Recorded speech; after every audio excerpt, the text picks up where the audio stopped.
आज हमने जो प्रैक्टिकल्स हमारे चल रहे थे चैप्टर नंबर 11 के, वो हमने कंटिन्यू करने। क्वेश्चन नंबर 9 से स्टार्ट करेंगे।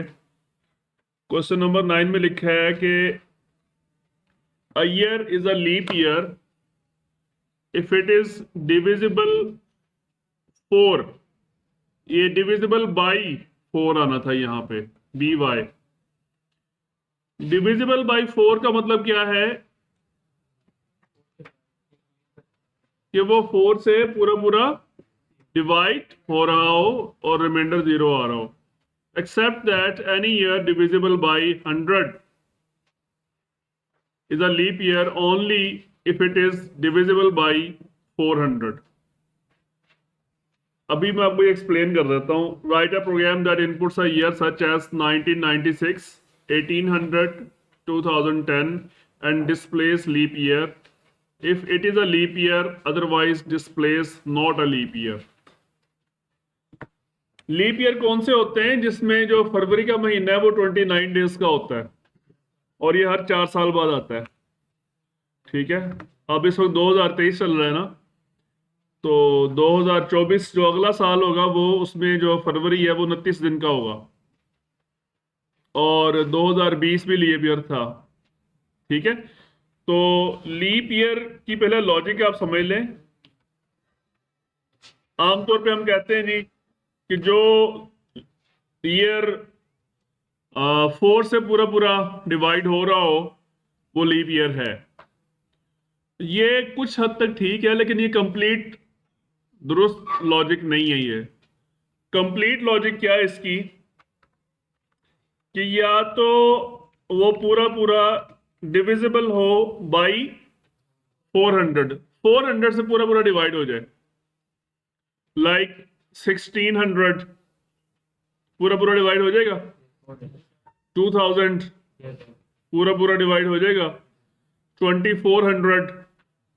तो हर 400 साल बाद एक साल ऐसा आता है जो 400 से तकसीम हो जाता है। अगर तो वो 400 से पूरा पूरा तकसीम हो रहा है तो वो लीप ईयर है। अदरवाइज दूसरा ऑप्शन क्या है? ये ऑप्शन 1 है। ये क्या है? दूसरा ऑप्शन क्या है कि divisible by 4 and not divisible by 100। ये सेकंड ऑप्शन है। अगर इन दोनों ऑप्शन में से कोई एक ऑप्शन आपका दुरुस्त साबित हो जाता है, कोई भी ईयर जो है आपका, तो वो एक लीप ईयर है। ठीक है, लेकिन अगर ये दोनों ऑप्शंस फेल हो जाते हैं, फॉल्स हो जाते हैं, तो वो लीप ईयर नहीं है। फॉर एग्जांपल पहले ऑप्शन का तो मैंने बता दिया आपको, पहला ऑप्शन बता दिया ना। दूसरा ऑप्शन देखते हैं, 1700। क्या ये 4 से पूरा पूरा डिवाइड हो जाता है? नहीं होता। हो जाएगा, हो जाएगा। मेरा तो ख्याल है कि हो जाएगा। 10 बजेगा, फिर 20 आ जाएगा, 5 भी हो जाएगा। हो जाएगा ना, डिवाइड करके देख लेते हैं। अच्छा, आप लोगों ने इतने यकीन से बोला कि नहीं होगा, मैं खुद कंफ्यूज हो गया हूं। पूरा पूरा डिवाइड हो रहा है ये जनाब। अगर आप इसका 4 से रिमाइंडर लें तो ये 0 आएगा रिमाइंडर इसका। सेकंड, ये फर्स्ट ऑप्शन तो पूरा नहीं हो रहा है इसके ऊपर। मतलब अगर आप इसको 400 से डिवाइड करें तो रिमाइंडर आता है 100। रिमाइंडर क्या आता है? तो ऑप्शन 1 तो फेल हो गया, फेल हो गया ना, या फॉल्स हो गया। सेकंड ऑप्शन क्या था कि 4 से रिमाइंडर 0 आए और 100 से रिमाइंडर 0 ना आए, नॉट इक्वल टू 0। तो मुझे बताएं कि ये वाला तो पूरा हो रहा है ना, लेकिन ये वाला ये पूरा नहीं हो रहा। ये 100 से पूरा पूरा डिवाइड हो रहा है नहीं होना चाहिए था। समझ आ रही बात? तो this is not a leap year, 1700 is not a leap year. ये दोनों ट्रू होने चाहिए ऑप्शन टू में से।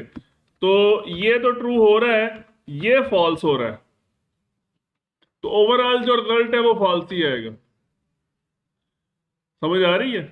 अब हम एक और एग्जांपल देखते हैं। 2012, क्या ये 400 से पूरा पूरा डिवाइड हो रहा है? नहीं होगा, इसका रिमाइंडर आएगा 12, तो ये फॉल्स हो गया, ऑप्शन वन आपका फॉल्स हो गया। ठीक है। ऑप्शन टू क्या है कि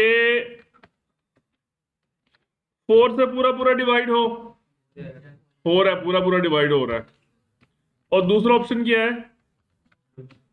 100 से डिवाइड ना हो पूरा पूरा, तो ये भी ट्रू है, बिकॉज इसका रिमाइंडर आ रहा है, क्या आ रहा है रिमाइंडर इसका? 12। 2 आएगा मेरे ख्याल में, 2 नहीं 12 आएगा। तो इट मीन्स कि ये भी ट्रू हो गया। ये 0 नहीं होना चाहिए था ना, क्या है ये 12 आया ना, तो 0 तो नहीं आया, तो ये ट्रू है, दोनों ट्रू हो गए, तो ये लीप ईयर है। पहला ऑप्शन फॉल्स हो गया था, दूसरा ऑप्शन ट्रू हो गया। यहां तक बात क्लियर है? अब हम बनाएंगे इसका प्रोग्राम। कोई भी प्रोग्राम बनाना होता है ना, तो पहले उसकी लॉजिक बनानी होती है, उसके बाद जब आप वो लॉजिक बना लेते हैं तो आपके लिए वो प्रोग्राम लिखना आसान हो जाता है।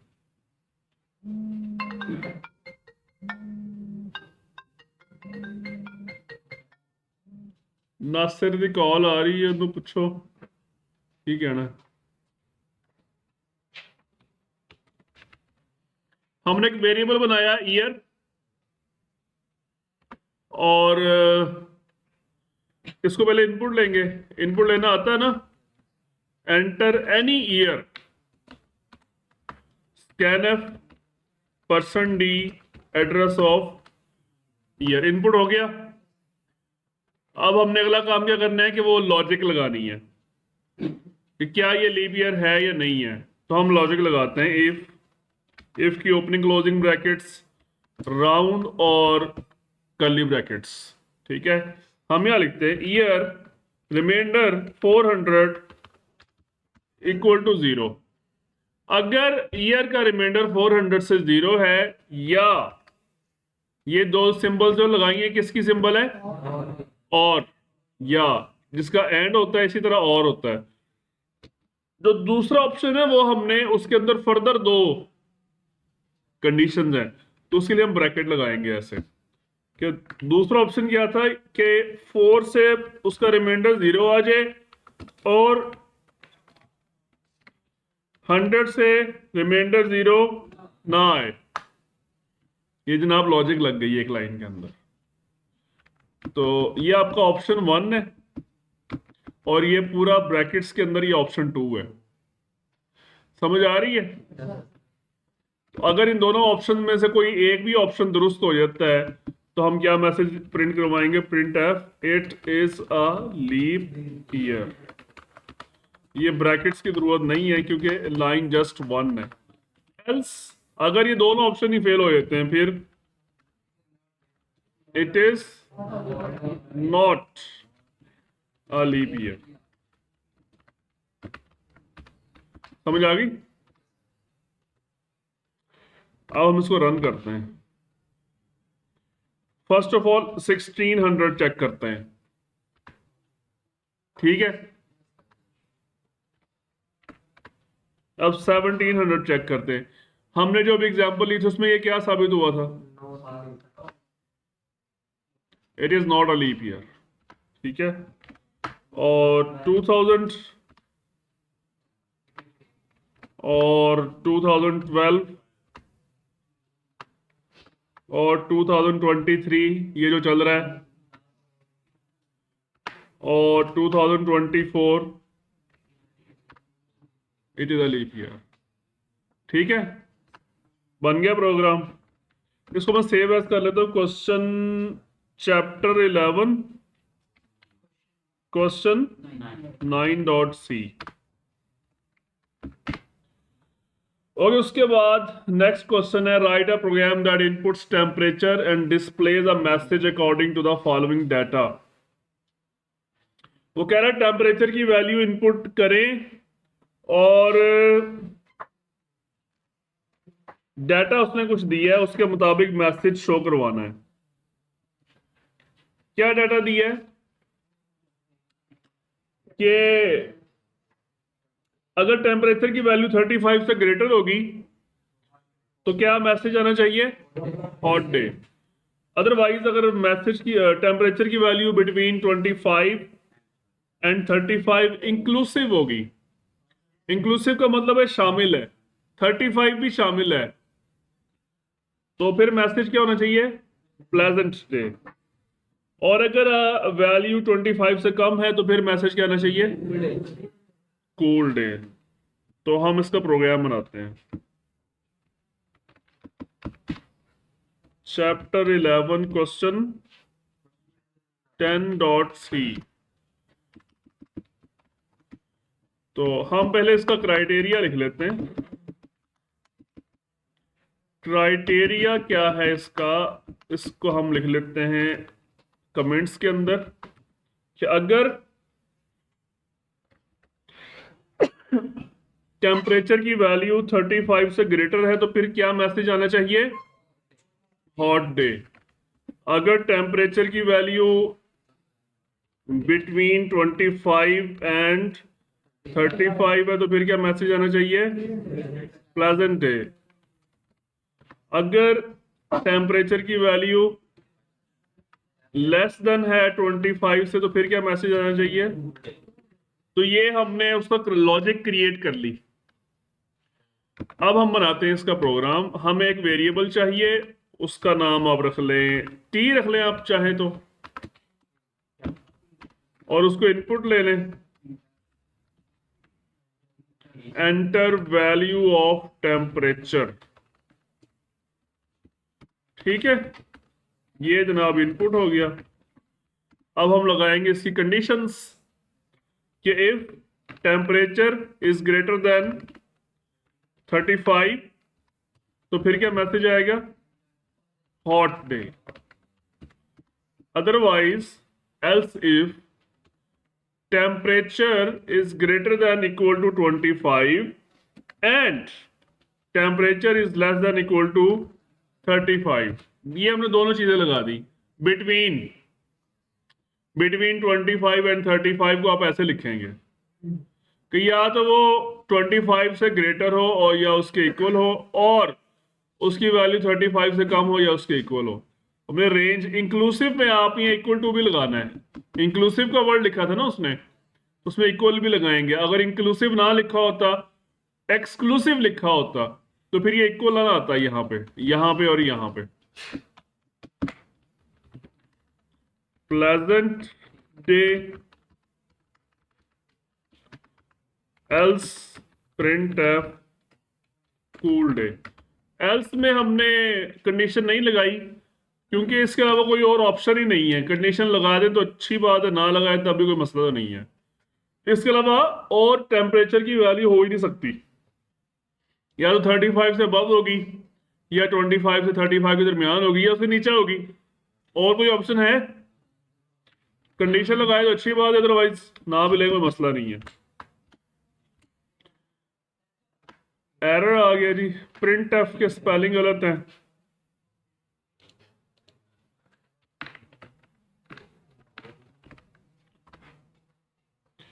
अगर टेम्परेचर की वैल्यू फर्ज करें 45 है, क्या मैसेज आया?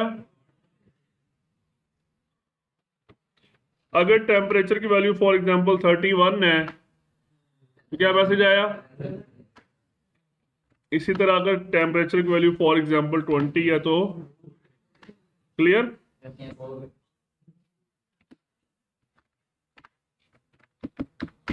Okay, next question is right a program. अच्छा, ये ग्रेड्स वाला प्रोग्राम है, ये हमने एक्चुअली किया हुआ है। स्टूडेंट ग्रेड्स वाला प्रोग्राम हमने किया हुआ है। एक दफा फिर करवा देते हैं आपको। Chapter 11 question 11। Dot C. और स्टूडेंट ग्रेड्स का प्रोग्राम है, वो कह रहा है कि right a program that inputs obtain marks of a student and calculates percentage, assume total marks are 1100, display his her grade, the grade should be calculated according to the following rules। ठीक है, rules लिखे हुए हैं उसने। वो कह रहे जी कि आपने ऑब्टेन मार्क्स इनपुट लेने, ये हम यहाँ पे लॉजिक लिख रहे हैं इसकी, क्या क्या लेना है इनपुट, ऑब्टेन मार्क्स, और मैक्सिमम मार्क्स उसने खुद ही बता दिए हैं कितने, और कैलकुलेट क्या करना है, परसेंटेज, और फिर इसका कैलकुलेट करना है ग्रेड। अब ग्रेड का फार्मूला उसने जो लिखा हुआ है पूरा, वो उसको हम लिख देंगे। तो इसके लिए हमें कितने वेरिएबल्स चाहिए बताएं जी।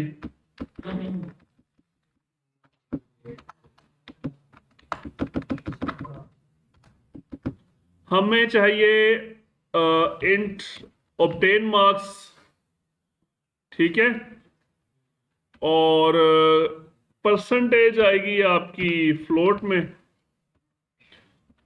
और ग्रेड के लिए हमें नहीं चाहिए बिकॉज उसको हमने डायरेक्ट डिस्प्ले करवा देना है।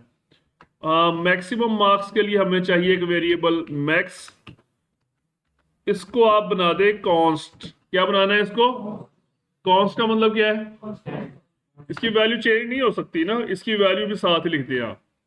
This is not a variable, this is a constant. ये कांस्टेंट बनाने का तरीका एक तो आपने पढ़ा था ये वाला कि यहां पे कांस्टेंट डिफाइन करना है, यहां भी बनाया जा सकता है ऐसे, ऐसे भी बनाया जा सकता है, दोनों तरीके ठीक है, जैसे आपकी मर्जी है वैसे कर लें, ठीक है। तो खैर मैं इसको ऐसे बना देता हूं, इसको पहले कंपाइल करके देख लेते हैं, कोई मसला तो नहीं है, नहीं कोई मसला नहीं है। अच्छा, अब हमने इनपुट क्या लेना है, क्या लेना है, enter obtain marks, person D address of OBT, ठीक है, सेव हो गया। उसके बाद हमने कैलकुलेट करनी है percentage, percentage is equal to obtain marks divided by maximum marks multiply by 100। 100 को 0.0 कर दें, ओबीटी को कन्वर्ट कर दें फ्लोट में, ठीक है। ये चीजें समझाई है ना मैंने आपको पहले। तो ये आपका जो है परसेंटेज निकल आएगी। अब परसेंटेज की बेस पे आपने क्या फाइंड करना है, ग्रेड, ठीक है। अब हम लगाएंगे फार्मूले, conditions. If percentage is greater than equal to 80, तो क्या मैसेज शो होना चाहिए, ए प्लस।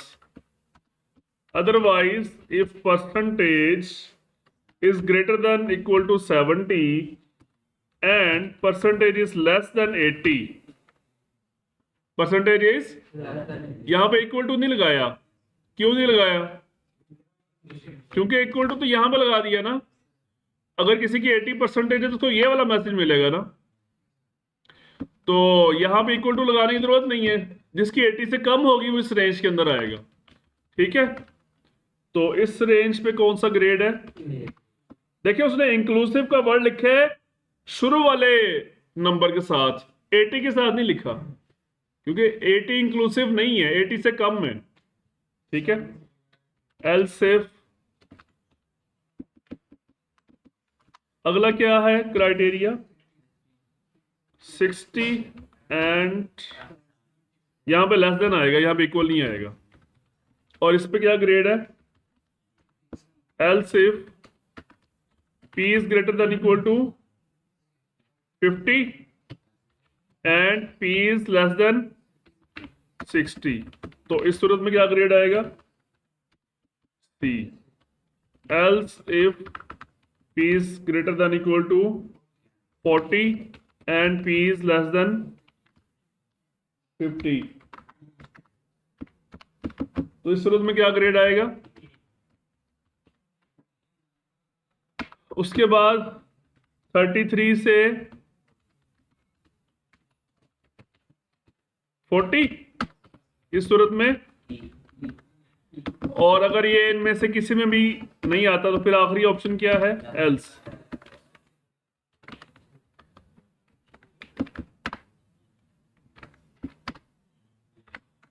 क्लियर? ओके, चला आगे देखते हैं इसको।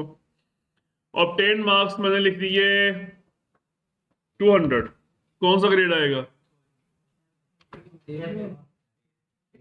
सही जवाब। Yes sir. और 400 लिख दिए ई। 600 चेंज हो रहा है। 800 ए। 1000। ठीक है, समझ आ गई? Any question?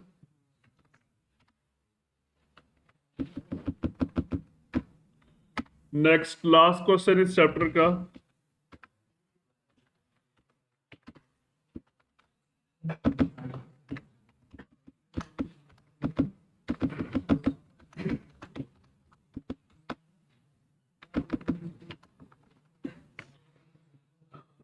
Write a program that inputs two numbers and asks for the choice of the user.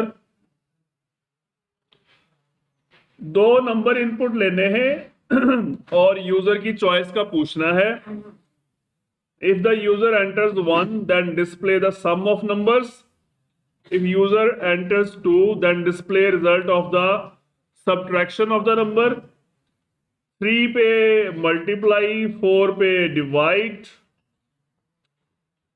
तो ये कह रहा है कि आखिर में उसने लाइन लिखी है यूज अ स्विच स्टेटमेंट। कह रहा है दो नंबर्स इनपुट लें। ये हमने दो नंबर्स इनपुट ले लिए, n1 और n2। फिर कह रहा है एक और चीज इनपुट लेनी है, वो क्या है? यूजर की चॉइस है। वो क्या है? चॉइस। जो चॉइस है वो भी इंटीजर में ही आएगी, क्योंकि उसने आगे लिखा हुआ है कि अगर चॉइस की वैल्यू 1 है तो ये काम करो, चॉइस की वैल्यू 2 है तो ये वाला काम करो, एंड सो ऑन। तो चॉइस भी इंटीजर में ही आएगा। अगर चॉइस की वैल्यू 1 होगी तो हम करेंगे n को n2 से प्लस। अगर चॉइस की वैल्यू 2 होगी तो हम n1 से n2 को माइनस करेंगे। अगर चॉइस की वैल्यू 3 होगी तो हम n1 को मल्टीप्लाई करेंगे n2 से। अगर चॉइस की वैल्यू 4 होगी तो हम n1 से डिवाइड करेंगे n2 को। अदरवाइज अगर चॉइस की वैल्यू 1 2 3 4 के अलावा कोई और है तो मैसेज देंगे। क्या मैसेज देंगे? Wrong choice. अब ये किसी भी प्रोग्राम को सॉल्व करने का सबसे पहला स्टेप यही होता है कि आप पहले उस प्रोग्राम को समझें वो क्या क्या रहा है। जब समझ लेते हैं, लॉजिक बना लेते हैं, उसके बाद काम आसान हो जाता है। अब ये इसकी लॉजिक है सारी। तो अगला वो ये भी क्या उसने हिंट भी दिया है, स्विच स्टेटमेंट यूज करनी है आपने। ठीक है, तो हम स्विच स्टेटमेंट यूज करते हैं। n1 n2 चॉइस, ये तीन वेरिएबल्स बन गए। ठीक है, पहले हम कहते हैं जी एंटर टू नंबर्स।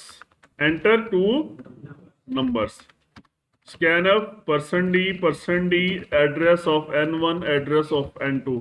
ये मैंने आपको बताया था कि एक स्कैनफ की एक ही स्टेटमेंट के अंदर एक से ज्यादा वेरिएबल्स को भी इनपुट लिया जा सकता है, बताया था मैंने। तो ये मैंने क्या किया, स्कैनफ की एक ही स्टेटमेंट के अंदर n1 और n2 दोनों को इनपुट ले लिया। ठीक है, अब हम यूजर को कहते हैं कि अपनी चॉइस एंटर करो। चॉइस एंटर करने से पहले हम उसको एक बकायदा मेन्यू भी शो करवा सकते हैं।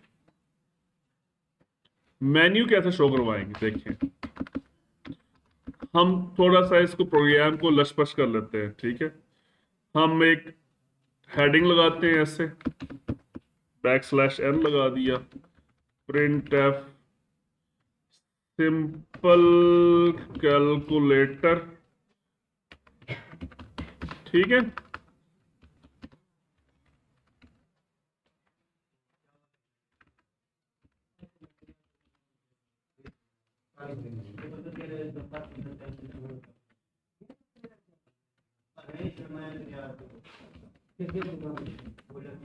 ये देखें जनाब मेन्यू बन रहा है।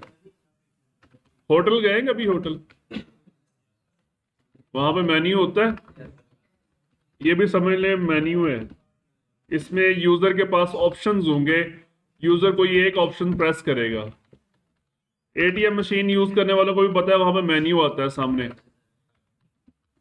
अब ये 4 ऑप्शंस हमने दिए यूजर को, और फिर एक मैसेज दिया, enter any option between 1 to 4।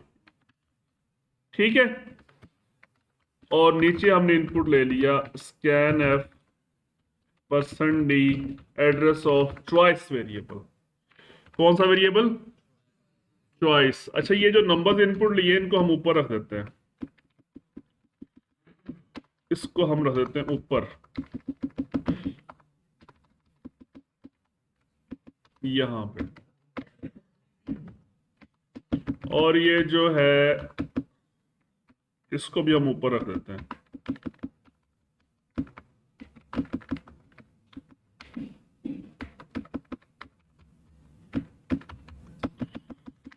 चलो, अब ये जब चलेगा तो देखें कैसा लगेगा ये। मैं फिलहाल बल्कि ठीक है, चला देते हैं। ऐसे आएगा display, simple calculator, enter 2 numbers. हम कहते हैं जी पहला नंबर 2 एंटर, दूसरा नंबर 5 एंटर। अब वो क्या पूछ रहा है आपसे? 4 ऑप्शन है आपके पास, ऐड, सब्ट्रैक्ट, मल्टीप्लाई, डिवाइड। इसमें से कोई एक ऑप्शन प्रेस करें। अब यूजर इसमें से कोई एक ऑप्शन देगा, या कोई शैतानी यूजर होगा तो वो क्या करेगा? वो कुछ और लिख देगा। तो हमने शैतानी यूजर्स को भी काबू करना है, ठीक है। तो अभी हमने स्विच नहीं लगाया, स्विच लगाना है अभी हमने जस्ट इनपुट लिया है, ठीक है। तो अब लगने लगा switch.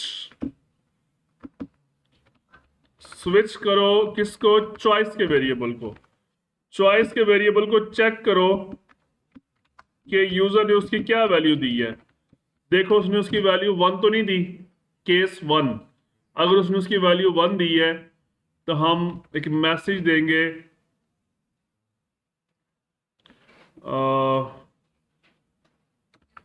Addition answer is equal to %d, और आगे n1 और n2 को ऐड करवा के उनकी वैल्यू शो करवा देंगे, और साथ ही इसको कर देंगे ब्रेक, ताकि स्विच स्टेटमेंट इधर ही ब्रेक हो जाए, आगे ना जाए। अदरवाइज अगर उसने ये नहीं लिखा तो फिर हम सेकंड ऑप्शन उसके लिए लिखेंगे, थर्ड भी है, फोर्थ भी है, और एक डिफॉल्ट के लिए भी लिखेंगे, ठीक है। Second option, third option, fourth option, और आखिर में क्या होगा? डिफॉल्ट, ठीक है। डिफॉल्ट किस लिए लिखते हैं? कौन से यूजर्स के लिए? शैतानी यूजर्स। या शैतानी भी हो सकते हैं, या फिर गलती से भी लिख सकते हैं। लाजमी नहीं कि हर यूजर शैतानी करे।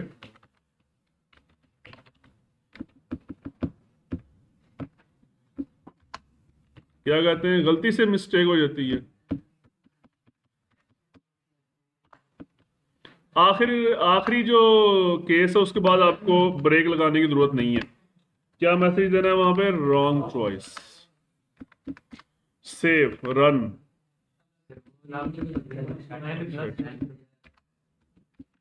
जाग रहे हो आप? हो गया ठीक? हाँ जी, 2 नंबर्स, पहला नंबर 2 एंटर, दूसरा नंबर 5 एंटर। क्या करें? ऐड कर लेते हैं, ठीक है। Addition answer equal to 7। दोबारा फिर रन करते हैं। पहला नंबर 30, दूसरा 10, सेकंड ऑप्शन सब्ट्रैक्शन आंसर 20, सही है। तो 2 नंबर 3, दूसरा नंबर 4, ऑप्शन नंबर 3 मल्टीप्लाई 12, ठीक है। रन, पहला ऑप्शन 140, दूसरा ऑप्शन 10, डिवाइड ऑप्शन नंबर 4 14, ठीक है। वैसे डिवाइड वाले में आंसर आपका ठीक नहीं आना। अगर आप कोई आंसर फ्रैक्शन में आ रहा होगा तो इसमें फ्रैक्शन नहीं आएगी। तो इसलिए वो फिर फ्लोट लेना पड़ेगा आपको, ठीक है। या यहाँ पे आप एक किसी के साथ फ्लोट लगा दें, फिर आपका आंसर ठीक आएगा, और यहाँ पे %f लगा दें, ठीक है। अब आप चाहे ऊपर वेरिएबल्स आपके इंट में ही हैं, लेकिन आपका आंसर तब भी सही आएगा, फ्लोट में पूरा आंसर आएगा आपका। फॉर एग्जाम्पल हमने लिखा 30 पहला नंबर है और दूसरा नंबर कौन सा है 7, ये 4 पॉइंट समथिंग आएगा आंसर इसका। तो अगर वो हमने अभी जो कार्रवाई की है, अगर वो ना की होती तो सिर्फ 4 आना था, बस पॉइंट समथिंग नहीं आना था, अब वो सारा आएगा। ऑप्शन नंबर 4, ये 4.285714 सारा आ गया ना आंसर, समझ आ गई। चलो, ये अल्हम्दुलिल्लाह चैप्टर नंबर 11 कंप्लीट हो गया हमारा, ठीक है भाई।